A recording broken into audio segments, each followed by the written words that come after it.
Bonjour, vous écoutez Nouvelle Perspective, votre boussole dans un marché en pleine mutation. Je suis Nathalie Offrère, consultante en évolution professionnelle et multi-reconvertie. Saviez-vous que 60% des actifs veulent changer de métier dans les 5 prochaines années? Peut-être êtes-vous concerné. Pas de panique, il y a des solutions. Chaque semaine, je vous aide à comprendre les tendances du web, à réussir votre reconversion et à surfer sur les transitions professionnelles. Nouvelle perspective, là où tout commence ou recommence pour vous. Un invité spécial aujourd'hui, Sébastien Desplat. Bonjour Sébastien. Bonjour. En fait, voilà, suite à un événement dans notre vie familiale, ma mère avait envie d'arrêter son travail. Elle était donc assistante maternelle et elle avait un rêve, c'était devenir céramiste, potière. Donc, elle m'a fait part de ce rêve, mais en me disant, voilà, de toute façon, je vais être obligée d'aller jusqu'au bout, jusqu'à la retraite avec mon travail. Et moi, je lui ai dit, non, en fait, on a malheureusement, on est assez éphémère ici et du coup, autant et kiffer le plus possible. Et du coup, je lui ai demandé si elle voulait vraiment que je mette en place quelque chose pour l'aider à faire des démarches, et cetera. Donc en fait, elle a arrêté son travail. On a cherché des financements, notamment avec France Travail. Malheureusement, Potière, ce n'est pas un travail d'avenir pour France Travail. Donc en fait, ils n'ont pas voulu financer sa formation. Donc elle l'a autofinancé et elle a pris des cours dans une école d'art qui qui diplôme son apprentissage et voilà, c'était parti pour 3 années, pour se former en tant que potière céramiste et ensuite elle a fait une première collection. Donc moi, je l'ai accompagnée un peu dans voilà, il faut faire une première collection, il faut faire les premières photos, il faut ouvrir son Instagram, et cetera, et cetera. Donc j'ai fait des premières photos, je l'ai accompagnée sur les réseaux sociaux. Puis, petit à petit, elle a pris le lead sur ses réseaux sociaux. Elle a appris à regarder des tutos, elle s'est approprié les codes de la communication pour le faire à sa façon. Et aujourd'hui, elle a plus de 3 000 abonnés, ce qui est quand même satisfaisant quand on est artisane dans ce domaine. Donc son nom sur Instagram, c'est Elisa-céramique et elle propose aussi de nombreuses formations, de stages, voilà et en plus de vendre ses créations, elle forme et elle pensait pas qu'elle était quelqu'un de pédagogue, mais elle s'est découvert, quelqu'un de voilà, d'ouvert à la transmission et ça lui plaît beaucoup. Donc voilà, donc en fait, c'est une reconversion qui est réussie puisqu'aujourd'hui elle gagne suffisamment, sa vie. Mais elle a décidé de tout changer à l'âge de 55 ans, ce qui était comme D'accord. pas évident. Mmh. Ce qui n'était pas évident, psychologiquement, tu as pu l'accompagner un peu. Oui, je pense que ce qui l'a rassurée, c'était qu'elle avait moi et ma sœur vraiment en soutien. Et après, elle a vraiment assuré d'une manière technique, elle a su apprendre, elle a su, parce que c'est pas non plus la même chose apprendre à 55 ans qu'apprendre à 20 ans, un Mmh. travail. Et du coup, oui, je pense que elle s'est accrochée, elle a beaucoup, beaucoup, beaucoup travaillé. Et aujourd'hui, ces pièces, voilà, moi, je vois des pièces avec des formes très contemporaines, très actuelles et voilà, donc c'est tout à fait possible et souvent quand on des gens de mon âge me disent: «Bon, bah, moi, je me suis spécialisé là, je vais pas refaire tout, je ne peux pas, je n'y arriverai pas». Bon, bah, à chaque fois, je dégaine l'exemple de ma mère. Si à 55 ans, tu peux te refaire un réseau, des nouvelles amitiés, une nouvelle vie. Donc voilà. Bah, je te propose qu'on regarde un petit peu, si ça te dit. Je vais aller chercher sa galerie sur Instagram. Donc les amis, allez suivre la maman de Sébastien, Elisa Céramique, et regarder un petit peu ce qu'elle fait aujourd'hui, après une reconversion à l'âge de 55 ans. Je pense que les gens qui se sentent arrêtés par l'âge, ça a des chances de les inspirer. Et donc elle anime des ateliers et elle gagne sa vie entre ses créations et ses animations d'ateliers. C'est magnifique, hein. Les photos sont incroyables. Tu l'as aidée à apprendre à prendre des belles photos et communiquer ou? Ouais, jusqu'à un point, c'était moi qui faisais toutes les photos et puis, D'accord. je pense que les 10 dernières, c'est elle qui a repris sa communication. Donc c'est un peu différent, mais c'est bien, c'est elle au moins qui fait elle-même les choses. C'est génial en tout cas, bravo, C'est hein. magnifique, hein? Ouais. Et ben, elle a réussi son projet de reconversion. Moi aussi, ma mère s'est reconvertie à l'âge adulte. Mais c'est vrai Ouais. qu'au début, elle ne voulait pas forcément donner de cours. nous, ce qu'on avait vu quand même de tous les céramistes professionnels, c'est qu'ils faisaient aussi beaucoup de workshops et beaucoup d'ateliers à l'année et Mmh. c'est indispensable à ton économie en tant que céramiste aujourd'hui. Ouais. Oui, c'est ça, faut être conscient qu'à un moment donné, il y aura une dimension de effectivement d'atelier, de transmission, de cours, si tu veux être économiquement viable. Je pense qu'il y a assez peu de céramistes qui ne, gagnent leur vie qu'en étant céramistes. Je pense que tu peux si tu as une boutique dans une ville dynamique avec Ouais, du tourisme, avec c'est du passage, c'est possible. Mais si, ton atelier n'a pas, pignon sur rue, oui ça c'est compliqué. mmh, tout à fait. J'arrête le partage d'écran, je vais aller chercher ta galerie alors. Ça aussi, c'est quelque chose, il faut savoir rebondir aussi, voir ce qui marche pas, essayer d'affiner Mmh. et faut être réactif aussi par rapport à ça. Oraï, ça te parle en termes de développement business et marché? Ce qu'on vient de voir? Bah, écoute, oui, de toute façon, ce qui est intéressant, c'est que en réalité, il y a pas d'âge finalement pour, tu vois, se reconvertir, pour prendre une nouvelle direction. On a beau, par exemple, avoir pendant X années été, dans un domaine spécifique et cetera. Souvent, je pense que chacun d'entre nous, il y a quelque chose des fois qui, nous tient à cœur, mais qu'on pour une raison X ou Y, on n'a pas forcément osé se lancer et tu vois, il y a pas d'âge finalement pour, suivre une nouvelle voie.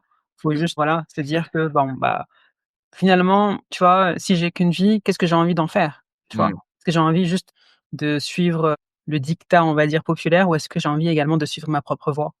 Et ce que j'aime beaucoup, en tout cas, souvent avec les artistes ou en tout cas les personnes qui, tu vois, bah, comme toi, Sébastien, comme ta mère et cetera, c'est qu'à un moment donné, il y a une décision qui est prise de s'écouter soi et d'aller dans un chemin qui peut, peut-être des fois, surprendre. Mais pourtant, le plus important, c'est à la fin d'être, épanoui avec ce que l'on fait. Et on a vu que ta maman, elle a pas forcément été aidée, hein, par, voilà, par la société, les institutions et tout ça et c'est vrai que des fois, il faut s'accrocher, en fait, quand on a un rêve, Mmh. ça peut prendre du temps, demander, de l'investissement, des sacrifices, des réajustements, mais la réussite, elle est belle et inspirante. Je pense que si tu lui demandes si elle devrait reprendre un travail, on va dire ordinaire, elle pourra jamais maintenant. Elle est très heureuse comme ça. Elle est trop heureuse.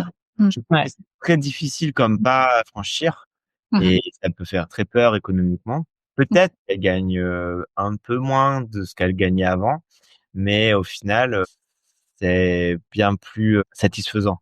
Ouais. Souvent, j'aime bien dire cette phrase qui dit que la liberté n'a pas de prix, tu vois? Mmh. Mmh. OK, on peut gagner beaucoup d'argent, mais si derrière on est frustré, on sait qu'il nous manque quelque chose, on n'est pas pleinement épanoui, est-ce que ça vaut vraiment le coup? Tu Mmh. vois? Peut-être que des fois, il faut être prêt à gagner un peu moins, mais à être, avoir une paix d'esprit et surtout de se dire: «OK, je suis libre, finalement de vivre ma vie selon, mes propres termes», tu vois? Et faire vraiment ce qui me passionne, ce qui me fait envie. Mmh. C'est une autre forme de richesse. Mmh. C'est de la richesse. Je vais partager le temps que je suis sur Insta, le profil de Sébastien. Donc on voit beaucoup d'inspiration orientale, manga. Donc là, c'est parce qu'on a édité un artiste japonais qui s'appelle Yoshi Yokoyama, qui est venu en France faire une tournée. Donc là, il y a pas mal de ses dernières choses et après, voilà, c'est pas mal un travail, très coloré, entre l'abstraction, la figuration. Il y a toujours une dimension, manufacturée dans tout ce qu'on peut proposer. Ouais, c'est magnifique les papiers.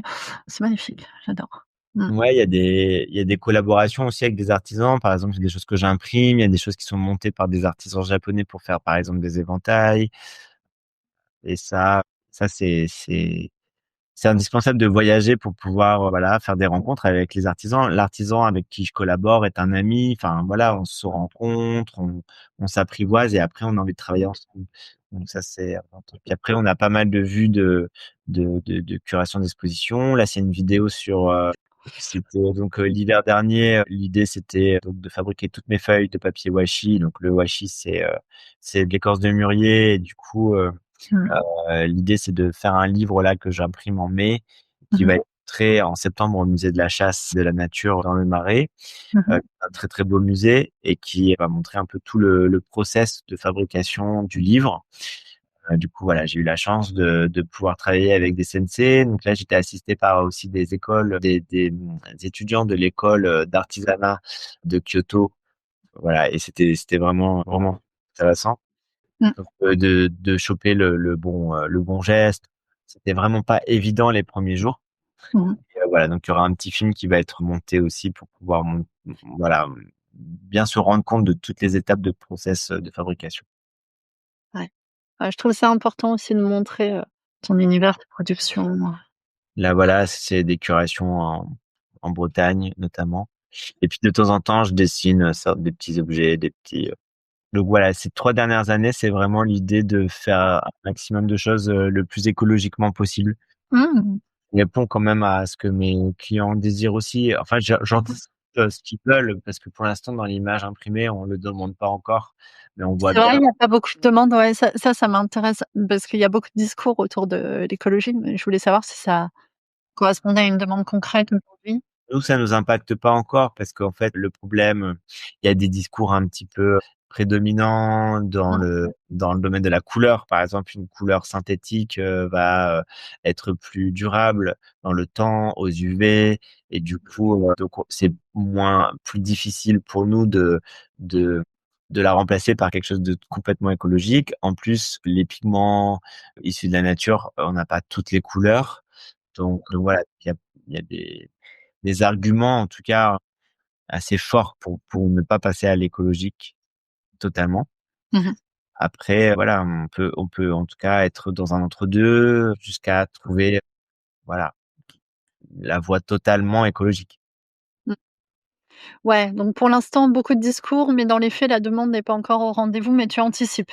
Mais la Mmh. demande, c'est pas grave parce que je pense que c'est pas, parce qu'on va me le demander. En fait, il faut que j'expérimente tout de suite, maintenant, que je sois prêt quand, on va un jour, les clients vont me dire: «C'est indispensable pour moi que ça soit des encres écologiques» et du coup, si j'ai pas eu tout ce process de recherche, qui Ouais, est autofinancé d'ailleurs, ben, en fait, je serai pas prêt en temps tu et seras en pas heure. ouais. Mmh. Mais après, moi, je préfère après, il y a des choses que je fais totalement écologiquement.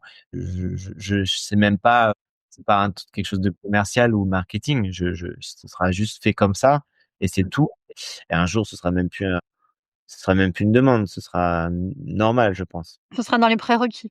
Mmh. C'est-à-dire que pour travailler avec toi, il faudra accepter, la méthodologie, voilà, Voilà, il y aura peut-être pas, toute la gamme colorée qu'on peut imaginer. Mais c'est pas grave, en fait. Il faut savoir, adapter.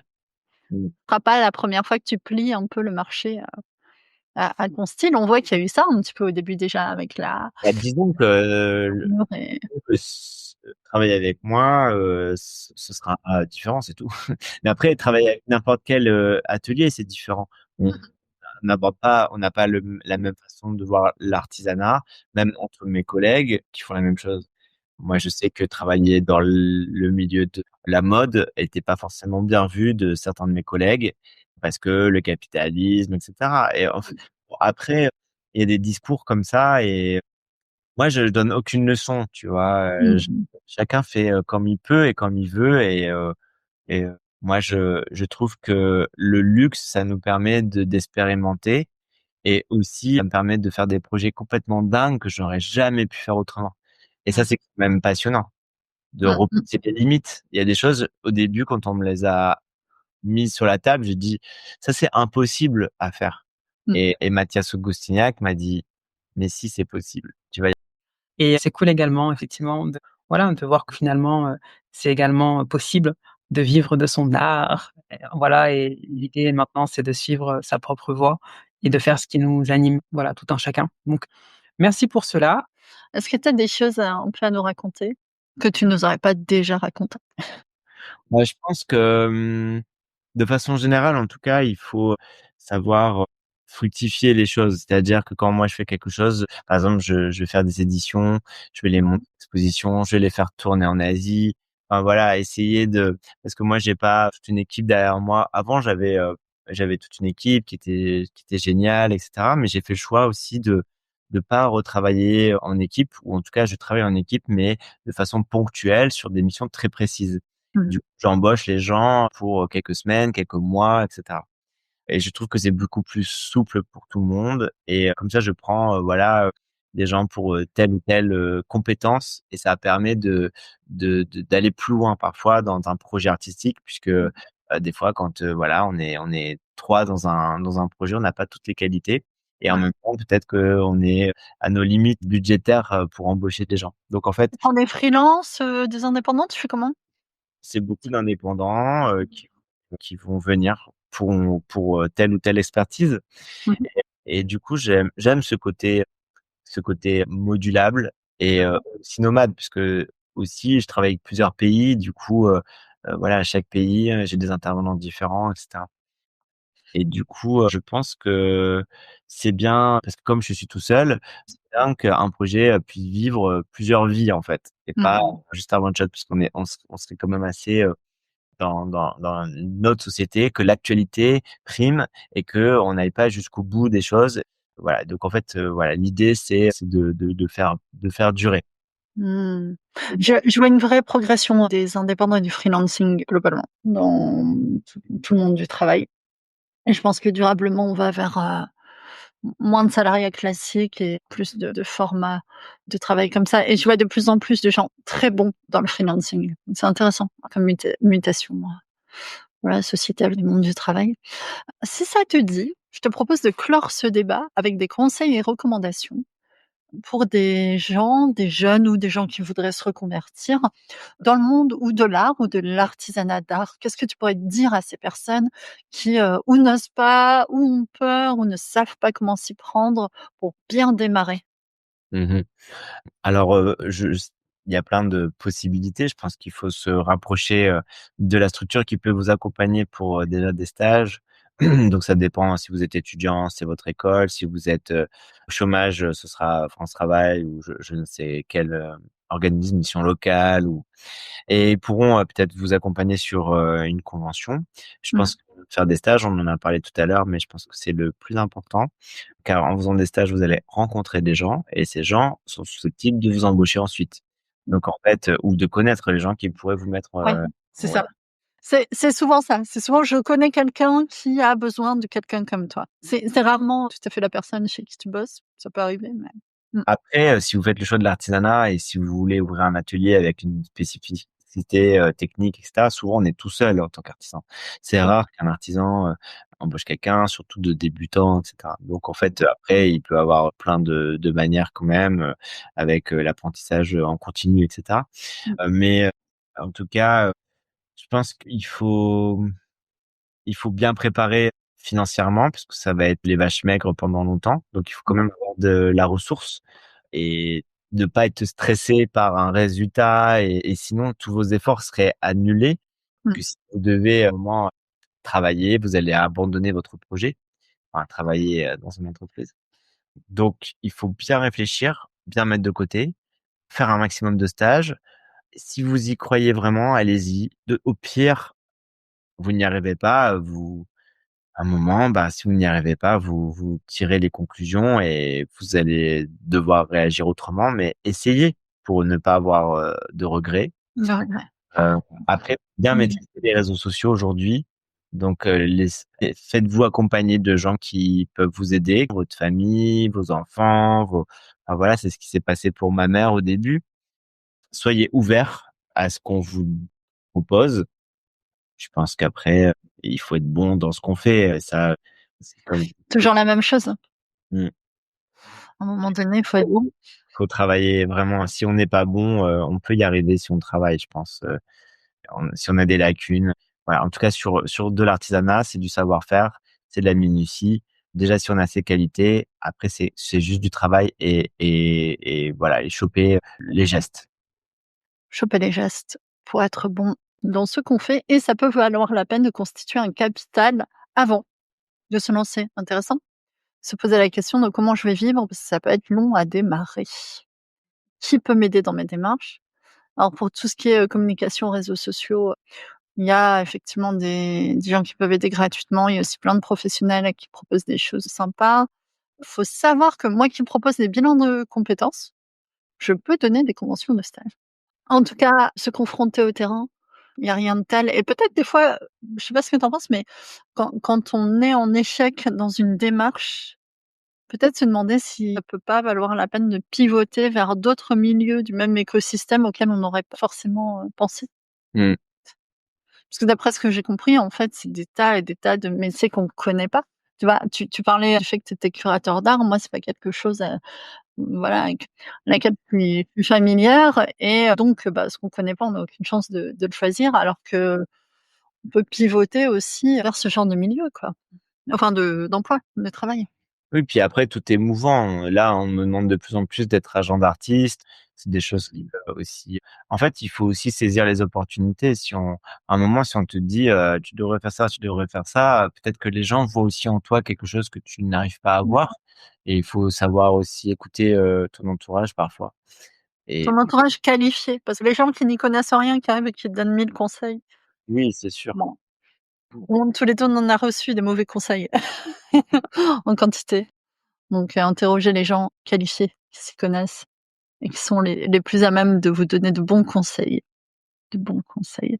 Et c'est vrai que pour ça, aller faire des stages pour, rencontrer des bons professionnels, c'est très chouette. Est-ce que tu veux, partager un dernier mot? Je pense qu'on va bientôt s'arrêter, si ça te va. Bah, écoutez, un dernier mot, je pense vraiment que tout est possible. Après, il faut vraiment croire en son rêve. Moi, mon rêve, c'était d'être auteur de bande dessinée. Ça s'est transformé parce que j'ai découvert d'autres métiers qui m'ont encore plus passionné Mmh. et en fait, je pense que tout est possible si on travaille. C'est tout. Je pense que, voilà, il faut pas écouter les gens qui disent que ce n'est pas possible, vraiment, je pense que tout est possible. Après, financièrement, tout est voilà, tout n'est pas acquis, ça c'est sûr, même en travaillant.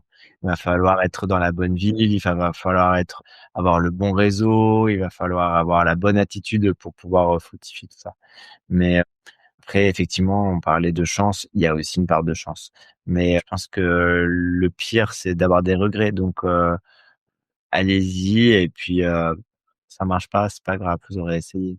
Mmh. Allez-y, si ça marche pas, ce sera pas grave, vous aurez essayé. Merci Sébastien, je te dis merci. Retrouvez Sébastien sur, donc Instagram essentiellement. Il est aussi un peu présent sur LinkedIn comme moi. Merci d'avoir été là. Merci pour tous ceux qui vont nous écouter aussi. Au revoir.